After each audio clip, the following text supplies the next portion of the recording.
Today I'm going to be looking at the long tail from a social media perspective, more specifically an article by Chris Anderson, which is written online, which details what the long tail is in a social media sort of environment and what it means for business.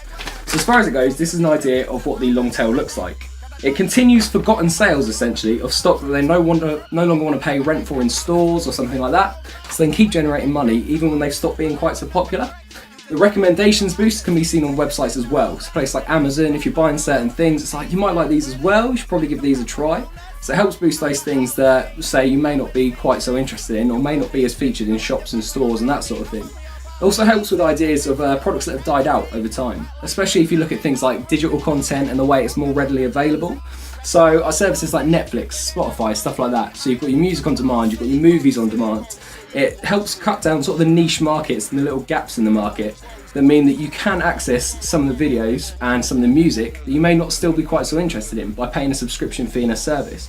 So even if you look at iTunes, for example, songs you may not have been previously interested in before, or something that you've sort of gone for, but you're like, oh, I don't want to buy the album, don't want to go to a shop, it may not even be featured in the shop anymore. You've still got the ability to buy songs from there. It makes everything available. It's relatively cheap, so it's internet access nowadays, so it's media playing devices. It could be on our phones, it could be on our TVs, anywhere. Such an ease of access to it as well, and it's powerful. It brings sort of big money from the fact that there's stuff that still can't be stocked in stores because they don't want to pay for the space, for the rent. That means it can still be accessed. The fact that there's limited distribution costs as well increases the amount of money that can be made from selling the parts of the long tail that are no longer quite so popular.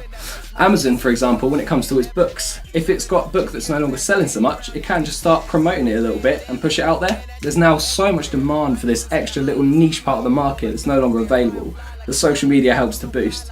And that is the thing, the long tail, its time is now. It's a digital age and it's just pushing stock out, available digitally, that was no longer available before.